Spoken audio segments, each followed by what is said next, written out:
बच्चा पार्टी, नमस्कार। मैं प्रशांत द्विवेदी स्वागत करता हूं आप सभी का आपके अपने यूट्यूब चैनल इंटेलिजेंस के क्लासेस में। आज हम लोग बात करने वाले हैं क्लास 9th की बहुत ही इंपॉर्टेंट थ्योरम फैक्टर थ्योरम के बारे में। देखिए, पहले मैं कुछ चीज़ें क्लियर कर दूं। फैक्टर थ्योरम बहुत ही आसान थ्योरम है, इसे हम बचपन से ही पढ़ते हैं। बस वही बात है कि हमें इसका नाम नहीं पता है, ये फैक्टर थ्योरम है। और दूसरी बात कि जो अभी हम लोगों ने लास्ट वीडियो में देखा था रिमाइंडर थ्योरम, उसका काफ़ी रिलेशन इस फैक्टर थ्योरम से है। तो अगर अभी तक आप लोगों ने फैक्टर थ्योरम देखने से पहले रिमाइंडर थ्योरम नहीं देखा है तो प्लीज़ देख लीजिए उसे। बहुत ही इंपॉर्टेंट रोल उसका है फैक्टर थ्योरम को समझने में। चलिए स्टार्ट करते हैं। अब बात करते हैं अगर स्टेटमेंट की, तो स्टेटमेंट कहता है आपका कि if P X is a polynomial, P x कोई एक पॉलिनोमियल है of A degree greater than और इक्वल टू 1, जिसकी डिग्री 1 से ग्रेटर देन है और इक्वल है, and A is any real number, और ए कोई रियल नंबर दिया गया है, then X minus A is a factor of P X. तो एक्स माइनस ए उस पॉलिनोमियल पी एक्स का फैक्टर होगा if P A is equal to 0। ये पहली कंडीशन है। दूसरी कह रहा है कि if P A is equal to 0, इसी का उल्टा कि अगर P A is equal to 0 दिया गया है सो एक्स माइनस ए इसका फैक्टर होगा। अब इसको थोड़ा आम भाषा में समझते हैं। जैसे ये मानिए इन्होंने थोड़ा सा वर्डिंग्स किताबी लिख रखी है, किताबी वर्डिंग है ये पूरी, कि अगर आप एक्स माइनस ए से पी एक्स को डिवाइड करते हैं तो जो रिमाइंडर मिलेगा, अगर रिमाइंडर 0 मिल जाए तो उसका फैक्टर होगा। ये बातें मैंने आपको पिछली वीडियो में बताई भी थी कि अगर रिमाइंडर आपको 0 मिल जाएगा तो उसका फैक्टर हो जाएगा। इसी चीज़ को उन्होंने फैक्टर थ्योरम के तहत कहा है। जैसे आप ये समझो बेटा, मान लीजिए आपने 20 को 4 से डिवाइड किया। एक आम न्यूमेरिक लीजिए, अगर जनरल न्यूमेरिक डिजिट लेते हैं आप, तो अगर 20 को आप 4 से डिवाइड करते हैं तो रिमाइंडर कितना आता है? 0 आता है। 5 टाइम टेबल जाएगी, रिमाइंडर 0 आ जाएगा। तो 4 20 का फैक्टर होगा, ये आप सबको पता है। वही सेम काम यहाँ पे भी कर रहे हैं, लेकिन यहाँ पे जैसे पिछली बार रिमाइंडर थ्योरम में बताया गया था कि अगर आप एक्स माइनस ए से किसी पॉलिनोमियल पी एक्स को डिवाइड करते हैं तो जो रिमाइंडर मिलेगा वो पी ए होगा। आपको याद है कि नहीं याद है? लास्ट वीडियो मैंने बताया था कि अगर आप एक्स माइनस ए से किसी पॉलिनोमियल पी एक्स को डिवाइड करते हैं तो वही जो उसकी वैल्यू होती है एक्स इज इक्वल टू ए उस पॉलिनोमियल रखने पर, यानी पी ए, वही उसका रिमाइंडर होता है। ये लास्ट वीडियो में बात कर चुके हम लोग। तो अगर वही रिमाइंडर 0 हो जाए, यानी वही पी ए 0 हो जाए, यहाँ पे रिमाइंडर नहीं, यहाँ पे इन्होंने पी ए का यूज़ किया है, P A polynomial with variable A, अगर वो 0 हो जाता है तो आपकी जो पी एक्स है वो एक्स माइनस ए का फैक्टर होगा, sorry x minus A P X का फैक्टर होगा। जैसे समझते हैं इसको प्रूफ कैसे करना है। देखिए, प्रूफ करने के लिए जैसे आपने वहाँ प्रूविंग की थी सेम ऐसे ही कि अगर आपके पास मान लीजिए एक पी एक्स पॉलिनोमियल है और इसको आप डिवाइड कर रहे हैं एक्स माइनस ए से। किससे डिवाइड कर रहे हैं? एक्स माइनस ए से। तो कुछ ना कुछ आपको क्यू एक्स मिलेगा, यानी आपकी टेबल जाएगी क्वेश्चन के रूप में, और उसके बाद आपको रिमाइंडर मिलेगा आर एक्स। मिलेगा कि नहीं मिलेगा भाई? रिमाइंडर मिलेगा आपको आर एक्स। अब यही जो आर एक्स था, आपने देखा था कि वहाँ पे उस वाले क्वेश्चन में जब रिमाइंडर थ्योरम में पढ़ा था तो वहाँ आर एक्स आपका आया था पी ए, याद है नहीं याद? आर एक्स जो आया था वो पी ए आया था। तो आप ध्यान समझते हैं, इसको थोड़ा फॉर्मुलाइज करते हैं। जब आप फॉर्मुलाइज करेंगे तो आपको ऐसे मिलेगा कि P X is equal to X minus A से डिवाइड किया तो X minus A into Q X, into क्या हो जाएगा बेटा? क्यू एक्स कॉसेंट हो जाएगा, और प्लस रिमाइंडर कितना था? आर एक्स था कि नहीं बेटा? आर एक्स था। ठीक। अब अगर आप ध्यान समझिए, जो आपने रिमाइंडर थ्योरम में देखा था कि जब अगर आप एक्स माइनस ए से डिवाइड कर रहे हैं तो जो रिमाइंडर आएगा वो पी ए आएगा। क्या आएगा? पी ए आ जाएगा। तो अगर मैं आपसे यहाँ बात करूँ तो P X is equal to X minus A into Q into X plus P A. ठीक, ये इतना आया कि नहीं आया भाई? रिमाइंडर कितना आ जाएगा? पी ए आ जाएगा। लास्ट थ्योरम में हम लोग पढ़ चुके हैं। अब यहाँ पे कह रहा है कि P A is equal to 0, अगर पी ए क्या हो जाए? 0 हो जाए, पी ए की वैल्यू आपकी 0 हो जाए, सो एक्स माइनस ए इसका फैक्टर होगा। चलिए शुरू करते हैं। अब अगर हम पी ए की वैल्यू 0 पुट कर देंगे तो आपको मिलेगा P X is equal to X minus A into Q X, बोलो होगा कि नहीं होगा? Into Q X. अब जरा मेरी बात ध्यान समझो, ये पी एक्स पॉलिनोमियल है, ये राइट है x minus A into Q x के फॉर्म में, यानी ये दो नंबर के प्रोडक्ट के रूप में राइट है। जैसे अगर 30 को मैं लूँ, 30 को अगर तुमने राइट कर दिया 30 is equal to 5 into 6, write किया कि नहीं किया? 5 इंटू 6 को मल्टीप्लाई करने 30 मिल रहा है। या ये कहें कि 30 की जगह पे तुमने इसको ब्रेक करके 5 इंटू 6 कर दिया, तो 5 इस 30 का फैक्टर होगा कि नहीं होगा? और 6 भी इस 30 का फैक्टर होगा। तो वही सेम काम अगर आप यहाँ पे देखें, पी एक्स को राइट है x minus A into Q x के फॉर्म में, तो यहाँ पे एक्स माइनस ए और क्यू एक्स दोनों इसके फैक्टर होंगे कि नहीं होंगे? यही इतना केवल फैक्टर थ्योरम है। इतनी सी बात ही केवल फैक्टर थ्योरम है, और बच्चे इसको समझ नहीं पाते हैं, उसको वर्डिंग्स में उलझे रहते हैं। इसको आप बहुत बेसिक से समझिए कि रिमाइंडर 0 आ गया है तो जो जिस नंबर से आप डिवाइड कर रहे हैं वो उसका फैक्टर हो जाएगा। जैसे आप मान लीजिए 22 को डिवाइड करते 5 से, तो 5 से डिवाइड करते 5 4 20, रिमाइंडर आता 2, यानी वो उसका फैक्टर 5 22 का फैक्टर नहीं है। लेकिन अगर उसी 22 को आप 2 से डिवाइड करेंगे तो 2 11 जा लेके जाएंगे आप टेबल, तो आपको 22 आ जाएगा, यानी आपका रिमाइंडर 0 बचेगा। तो अगर रिमाइंडर 0 हो गया तो 22 का फैक्टर हो गया। तो वही सेम काम यहाँ पे कर रहे हैं कि अगर x माइनस से डिवाइड किया और आपका जो रिमाइंडर pa मिलना है, pa 0 मिल गया, तो x माइनस का फैक्टर हो गया। क्लियर है? आई थिंक आपको बहुत अच्छे समझ में आ गया होगा। आप यहाँ पे लास्ट में राइट करेंगे सो वी कैन से हम कह सकते हैं, मेरी राइटिंग थोड़ी सी क्या बहुत अच्छी है, इतनी अच्छी है कभी कभार लिखने के बाद मुझे खुद नहीं समझ में आती। x minus a is the factor of px। वो क्या है? px का फैक्टर। ठीक है, तो ये इतना हो गया आपका ये फैक्टर थ्योरम। ठीक है, इसी का कन्वर्स कह रहा है कि अगर pa इज इक्वल टू 0 तब होगा जब x माइनस a इसका फैक्टर होगा। जैसे अभी इसके पहले में कहा कि अगर pa इज इक्वल टू 0 दिया गया तो इसका फैक्टर हो जाएगा, और इसी का उल्टा कह रहा है कि pa इज इक्वल टू, यानी जो pa की वैल्यू 0 तब होगा जब ये इसका फैक्टर होगा। तो क्या कॉमन सी बात है। ठीक है, हमने इसको प्रूफ कर लिया। क्लियर है? अब बात करते हैं सिलेक्ट क्वेश्चन की, यानी एक्सरसाइज 2.4 की। एक्सरसाइज 2.4 का फर्स्ट क्वेश्चन कहता है determine which of the following polynomial has x plus 1 A factor. आपको पता करना है कि x प्लस 1 इनमें से किसका फैक्टर है, किसका नहीं है। तो अभी हमने जैसे देखा कि फैक्टर होने के लिए अगर आप x माइनस ए के फैक्टर चेक करना चाहते हैं then x is equal to e, उस पॉलिनोमियल रखने पर उस पॉलिनोमियल की वैल्यू यानी जो रिमाइंडर होना चाहिए वो 0 होना चाहिए। तो अगर मैं इस पॉलिनोमियल को px कंसीडर करूँ, px is equal to X cube plus X square plus X plus 1।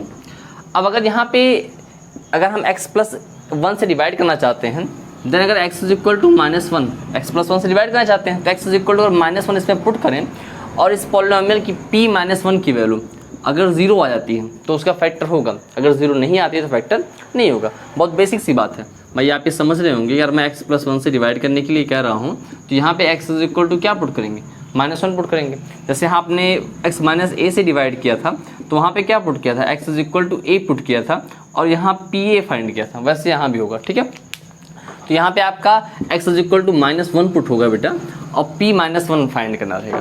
तो ध्यान से देखिएगा, माइनस 1 का क्यूब पहले करेंगे, फिर प्लस माइनस 1 का स्क्वायर करेंगे, फिर प्लस माइनस 1 करेंगे और प्लस 1 करेंगे।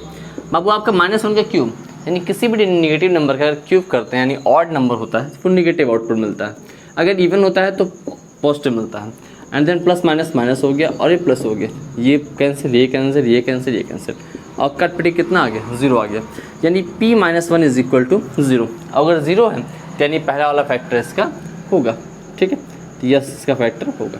ठीक है, इसके सेकंड पार्ट की बात करें तो अगर सेकंड में देखें तो सेकंड में आपका पॉलिनोमियल दे रखा है px इज इक्वल टू बेटा px is equal to X to the power 4 plus X cube plus X square plus X और प्लस 1 दे रखा है। ठीक, यहाँ x is equal to minus 1 put करेंगे। जैसे हम यहाँ पुट करेंगे x is equal to minus 1 then minus 1 to power 4 हो जाएगा प्लस माइनस 1 का क्यूब हो जाएगा बेटा प्लस माइनस 1 का स्क्वायर हो जाएगा प्लस माइनस 1 हो जाएगा और प्लस 1।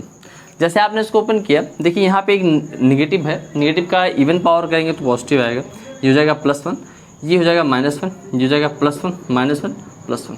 देखो ये कैंसिल हो गया, ये कैंसिल हो गया। तो अब देखो p माइनस 1 की वैल्यू आ गई यहाँ पे, कितनी मिल गई, 1 मिल गई, यानी आपको रिमाइंडर यहाँ पे 0 नहीं मिला। तो अगर रिमाइंडर 0 नहीं मिल रहा है तो मतलब ये जो नंबर दिया गया x प्लस 1 इसका फैक्टर नहीं होगा। नो, इसका फैक्टर क्या है, नहीं है। बात समझ पा रहे हैं ना? बहुत बेसिक सा कॉन्सेप्ट, इसमें कुछ खास ऐसा नहीं है जो मैं आपको बहुत ज़्यादा समझाऊँ। आपने चेक किया, चेक करने के बाद अगर रिमाइंडर 0 नहीं आ रहा है तो इसका फैक्टर नहीं होगा। ठीक है, चलिए अब बात करते हैं इसके थर्ड पॉलिनोमियल की। थर्ड वाले में दिया गया है एक्स टू द पावर 4, क्या दिया गया, X to the power 4 plus 3x cube plus 3x square plus x plus 1 दिया गया। तो यहाँ पे डायरेक्टली हम पुट कर देते हैं। जैसे हमने यहाँ p माइनस 1 पुट किया तो हमें मिल जाएगा, देखो यहाँ पे माइनस 1 टू द पावर 4 हो जाएगा बेटा प्लस 3 इंटू माइनस 1 का क्यूब हो जाएगा प्लस 3 इंटू माइनस 1 का स्क्वायर हो जाएगा बेटा और प्लस माइनस 1 हो जाएगा और प्लस 1। ठीक है, बात समझ रहे हैं? इसको ऐसे आप ओपन करेंगे तो नेगेटिव नंबर का पॉजिटिव पावर है, तो इसलिए +1 होगा, और ये -3 हो जाएगा बेटा, ये -1 का स्क्वायर +1 हो जाएगा, यानी +3 हो जाएगा, -1 +1, ठीक है। ये कैंसिल हो गया बेटा, ये कैंसिल हो गया, यानी यहाँ पर भी p-1 की जो वैल्यू है बेटा वो आ गई आपकी 1, ठीक है। तो p-1 की वैल्यू आ गई 1, यानी इस पॉलिनोमियल की वैल्यू अगर 1 आ गई, pa अगर 1 आ गया, 0 नहीं आया, तो इसका फैक्टर नहीं होगा, ठीक है। चलो अब बात करें इसके लास्ट वाले फोर्थ पार्ट की। फोर्थ पार्ट कहता है आपसे कि p-1 आपको फाइंड करना है। मैं डायरेक्ट वैल्यूज रख रहा हूँ बेटा, यहाँ पे x³ है तो कितना हो जाएगा, -1 का क्यूब हो जाएगा बेटा, -1 का स्क्वायर हो जाएगा, -2 + √2 इंटू -1 और +√2। देखो मैंने कुछ नहीं किया, बस बेसिकली जहाँ पे x था वहाँ पे -1 पुट कर दिया। भाई देखो ये तुम कर लेना, इतना तुम्हें करना ही होगा, क्वेश्चन को ध्यान रखना पड़ेगा, मैं बार बार क्वेश्चन नोट करूँगा, बहुत टाइम हो जाएगा। तो -1 का ऑड पावर तो हो जाएगा -1, -1 का इवन पावर है, यानी ये हो जाएगा +1, इसकी वैल्यू होगी +1, बट बाहर एक माइनस लगा हुआ है, तो प्लस माइनस कितना हो जाएगा, माइनस हो जाएगा। और जैसे ही अगर आप इस माइनस को देखो ध्यान से, यहाँ पे एक माइनस है और यहाँ पे एक माइनस है, बहुत ध्यान सुनना मेरी बात। देखो 2 माइनस दिए गए हैं, तो अगर इन दोनों का मल्टीप्लाई करो तुम प्लस हो जाएगा, तो प्लस जब अंदर जाएगा तो कोई इफेक्ट नहीं पड़ता है। ध्यान सुनने से -1 यहाँ है, माइनस यहाँ है, तो माइनस माइनस प्लस हो गया। तो ये अब जब ब्रैकेट ओपन होगा तो इस पर कोई इफेक्ट नहीं पड़ेगा, ठीक है। नॉर्मली बच्चे गलतियाँ करते हैं, वो माइनस को ओपन करते हैं तो अंदर के सिंबल चेंज कर देंगे। सो p-1 की जो वैल्यू हुई -1 ये हो जाएगा -2 +2, और ये √2 हो गया +2 √2, ये प्लस और ये माइनस दोनों कैंसिल हो गया, p-1 = आ गया 2 √2। क्लियर है। तो अब ध्यान से देखिए, यहाँ पे रिमाइंडर 0 नहीं आया। अगर रिमाइंडर 0 नहीं आ रहा है तो मतलब जो नंबर यहाँ पे x+1 दिया गया है वो उसका फैक्टर नहीं है, ठीक है। इसका आप राइट कर लीजिएगा, इतना तो कर ही सकते हो, डायरेक्टली राइट कर देना है x+1 is not a factor of the given polynomial, ठीक है। ये हो गया फर्स्ट क्वेश्चन। अब करते हैं क्वेश्चन नंबर 2 की। क्वेश्चन नंबर 2 में कह रहा है use the factor theorem determine whether gx is the factor of the px in each of the following cases. देखो यहाँ इन्होंने 2 पॉलिनोमियल दे रखे हैं, एक px दे रखा है, एक gx दे रखा है। चेक करना है जो gx दिया गया है वो इसका फैक्टर है कि नहीं, वो भी रिमाइंडर थ्योरम का यूज़ करके। जैसे हमने लास्ट क्वेश्चन में किया, सेम वही काम करना है, इसमें कुछ खास अलग नहीं है, ऐसे भी बस कुछ चीज़ों को ध्यान रखना है। जैसे यहाँ पे इन्होंने क्या रखा है कि gx और px, तो आप थोड़ा सा केयर कीजिएगा। जैसे मान लीजिए फर्स्ट क्वेश्चन आप राइट करते हैं, px वहाँ दे रखा है, यहाँ राइट कीजिए gx = x+1, ठीक है, x+1। तो यहाँ पे इम्प्लाइज कर दीजिएगा x = -1 और राइट कर दीजिएगा सब्सटीट्यूट इन px। क्या कर दिया हमने, px में सब्सटीट्यूट कर दिया x = -1। जैसे यहाँ हम सब्सटीट्यूट करेंगे तो जो आपका px दिया गया है बेटा, px = 2x³ + x² - 2x - 1 दिया गया है, तो यहाँ पे x = आ जाएगा -1। सो p-1 हो जाएगा 2 × -1 का क्यूब प्लस -1 का स्क्वायर, 2 × -1 और -1 हो गया। अब देखो किसी भी निगेटिव नंबर का जब मतलब ऑड नंबर करते हैं, ऑड पावर करते हैं तो निगेटिव मिलता है, तो 2 × -1 -2 हो जाएगा, और -1 का स्क्वायर करेंगे तो ये हो जाएगा +1 हो जाएगा बेटा, और -1 × -2 करेंगे तो ये हो जाएगा +2 हो जाएगा बेटा, और ये -1, ठीक है। देखो बहुत बेसिक सा काम था, केवल जनरल ऑपरेशंस हैं, आप कर ले जाएंगे। +2 और -2 कैंसिल, +1 -1 कैंसिल, देन p-1 = आ गया 0, ठीक है। यानी अगर p-1 0 आ रहा है तो ये आपका gx is the factor of, ये आप हर एक क्वेश्चन में करेंगे इसके तीनों पार्ट में, फैक्टर ऑफ px, ठीक है। मैं लेकिन हर बार नहीं लिखूंगा, आप लिखिएगा, ठीक है। तो ये आपने रखा वैल्यूज यहाँ पे, और आपने देखा कि यहाँ पे रिमाइंडर आ गया 0, ठीक। अब बात करते हैं इसके सेकंड पार्ट की। तो कुछ भी ऐसा खास नहीं है इसमें, कुछ ऐसा नहीं है जो आपके लिए बहुत ज़्यादा अलग हो, जो आपके लिए टफ हो रहा हो। बहुत बेसिक से कॉन्सेप्ट है, अगर आपने थ्योरम पूरी सही से समझी है तो आपको कहीं भी दिक्कत नहीं आएगी। भाई सच में कह रहा हूँ, कहीं दिक्कत नहीं आएगी अगर थ्योरम आपने सही समझी है तो। इसलिए मैंने थ्योरम को थोड़ा सा आपके लिए आम भाषा में समझाया है। तो वही सेम काम कि यहाँ पे x+2 = 0, देन x = -2, ठीक है, या डायरेक्टली इसको कर दीजिए x = -2, सब्सटीट्यूट इन px, ठीक है। अब मैं क्वेश्चन नहीं राइट कर रहा हूँ, डायरेक्ट देखिएगा। p-2 कितना हो जाएगा, -2 का होल क्यूब बेटा, +3 × -2 का स्क्वायर +3 इंटू -2 और +1 हो गया। ठीक है, इस सेकंड वाले पॉलिनोमियल मैंने वैल्यू पुट कर दी, हर एक x की जगह पे -2 पुट किया। अब -2 का क्यूब करेंगे तो यानी -8 आ जाएगा बेटा, +3 -2 का स्क्वायर करेंगे तो 4 आ जाएगा, 3 2 6 -6 आ जाएगा और +1 आ जाएगा। बाबू जैसे इसको ओपन किए तो -8 हो गया, 4 3 12 हो गया, और यहाँ देखो तो -5 बचा भाई, प्लस माइनस माइनस हो जाएगा, सिंबल बड़े का लगेगा। अब इसके बाद देखिए तो ये सेम साइन है, एक साथ कर लो, 8 5 13 हो गया, -13 और +12। आपने सॉल्व किया तो आपको वैल्यू मिल गई -1। तो कोई इसमें बहुत ईजी फॉर्मेट है, कुछ ऐसा खास नहीं करना है, इसलिए मैं इसको तेज़ी से कर रहा हूँ। आप करते जाइए, ईजिली आपको आंसर मिल जाएगा। तो ये हो गया -1। तो बाबू यहाँ पे p -2 की वैल्यू कितनी आ गई, -1 आ गई। तो अगर -1 आ गई यानी रिमाइंडर 0 नहीं आया, सो आप यहाँ राइट करेंगे gx is not the factor of px। ठीक है, बात क्लियर हो पा रही है।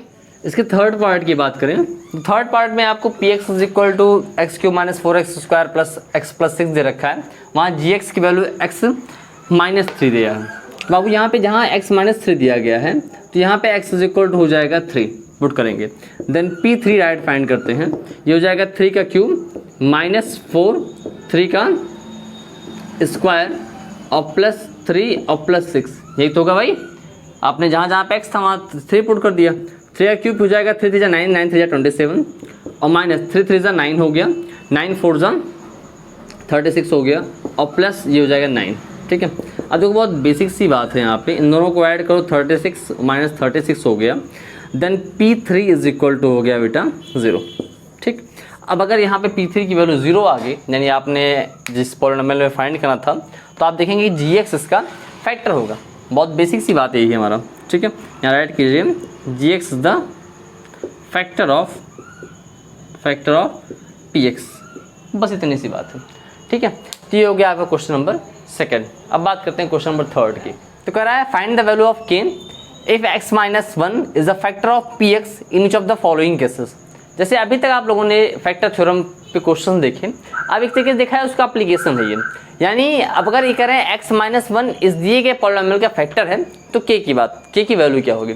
अच्छा एक बात बताओ बाबू, जैसे अगर x - a, ध्यान सुनना मेरी बात, x - a अगर किसी पॉलिनोमियल का फैक्टर है, तो यानी जब आप x = a उस पॉलिनोमियल में पुट करोगे तो उस पॉलिनोमियल की वैल्यू 0 आ जाएगी। जो आपको सेकंड वाला कॉलम दिया गया था, आपको याद होगा फैक्टर थ्योरम में मैंने फर्स्ट प्रूफ किया, सेकंड वाले कॉलम में ये लिखा हुआ था कि if x - a is the factor of polynomial then pa is equal to 0, ये दिया गया था। तो सेम काम वही आप करते हैं। अब यहाँ कर रहे हैं x - 1 इस दिए गए पॉलिनोमियल का फैक्टर है, तो अगर x - 1 दिए गए पॉलिनोमियल का फैक्टर है तो इसका मतलब अगर हम x इज इक्वल टू 1 इस पॉलिनोमियल में पुट करेंगे सो pa इज इक्वल टू 0 होगा, यही तो होगा ना। बताओ एकदम क्लियर हो पा रहा है। चलिए पुट करते हैं। अगर फर्स्ट वाले में कहा गया है px is equal to x² plus x और प्लस k दिया गया। ठीक है, हमने यहाँ p1 पुट किया, जैसे हमने 1 पुट किया तो इसकी वैल्यू 0 हो जाएगी, क्योंकि यहाँ पे x - 1 इसका फैक्टर है, ये दिया गया है। तो अब यहाँ रखते हैं 1 का स्क्वायर प्लस 1 और प्लस k, और इसकी वैल्यू कितनी हो गई, 0 हो गई। सो 1 का स्क्वायर हो गया 1 और प्लस 1 और plus k is equal to 0 हो गया, तो 1 और 1 हो गया 2 और 2 plus k is equal to 0, then k is equal to कितना आ जाएगा, -2 आ जाएगा। कितना हो जाएगा बेटा, -2 हो जाएगा। अगर आपको ऐसे अभी डाउट लगता है ऐसा कुछ कि k इज इक्वल टू -2 आपका आंसर सही है कि नहीं है, तो एक मेरी बात सुनना, इसको वहाँ प्रूफ करने की जरूरत नहीं है, अपनी संतुष्टि के लिए कर लो कि यहाँ पे अगर px is equal to x² plus x और प्लस इसको 2 ले लो, यहाँ पे 2 रखोगे और देन अगर x इज इक्वल टू आप 1 यहाँ पे पुट करोगे, x इज इक्वल टू 1 इस value x is equal to यहाँ -1 रहेगा। अब x इज इक्वल टू 1 अगर आप इस क्वेश्चन में पुट करेंगे तो आपको आंसर 0 मिलेगा। देखिए कैसे, p1 पुट किया तो ये हो गया 1 का स्क्वायर प्लस 1 और -2, तो 1 का स्क्वायर 1 और 1 2 हो गया, 2 - 2 यानी कितना हो गया, 0 आ गया। बोलो 0 आ रहा है कि नहीं आ रहा है। देखो आपको यही बताया गया था कि आपको k की ऐसी वैल्यू फाइंड करनी है जिसपे कि ये x is equal to 1 put करने पर 0 हो जाए। ठीक है, तो k की वैल्यू कितनी आ गई, -2 आ गई। ठीक, अब बात करते हैं इसके सेकेंड पार्ट की। देखो सेकेंड पार्ट में भी सेम वही काम करना है, यहाँ पे भी x is equal to 1 put करना है। कितना पुट करना है, x इज इक्वल टू 1 यहाँ पे पुट करना है। चलिए शुरू करते हैं क्वेश्चन नंबर 2। क्वेश्चन नंबर 2 बाबू दिया गया है P X is equal to 2x square plus K X plus root 2, ठीक है। तो x is equal to 1 put करते हैं, जैसे हमने यहाँ 1 पुट किया तो P1 इज इक्वल टू हो जाएगा बेटा 1 का स्क्वायर प्लस के इंटू 1 और प्लस रूट 2 और इज इक्वल टू कितना हो जाएगा 0 हो जाएगा, क्योंकि आप वैल्यू अब यहाँ पे पुट कर चुके हैं। और ये पहले बताया गया x माइनस 1 इसका फैक्टर है, तो फैक्टर है तो ये P इज इक्वल टू 0 होगा। मैं बार बार इस चीज़ का आपको समझा रहा हूँ ताकि कोई दिक्कत ना हो। 1 का स्क्वायर 1 ही होगा तो 2 हो जाएगा और प्लस के हो गया और प्लस रूट 2 हो गया इज इक्वल टू 0। आप के की वैल्यू फाइंड करनी है, जिसकी वैल्यू फाइंड करनी हो उसको वहीं रहने दो, बाकी सबको उठा के दूसरे साइड फेंक दो, तो हो जाएगा -2 और माइनस रूट 2, ठीक है। तो बाबू ये आ गई के की वैल्यू, बोलो आया। देन के इज इक्वल टू कितना हो गया -2 माइनस रूट 2, ठीक है। अब बात करते हैं अगले थर्ड पार्ट की।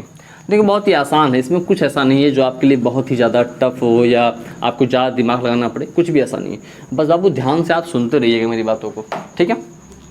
थर्ड में कह रहा है आपको के x square minus root 2x और प्लस 1 दिया गया, तो यानी यहाँ जब आप x is equal to 1 put करेंगे तो आपको इसकी वैल्यू 0 मिल जाएगी। तो आपको P1 इज इक्वल टू के 1 का स्क्वायर माइनस रूट 2 इंटू 1 और प्लस 1 इज इक्वल टू 0 हो जाएगा।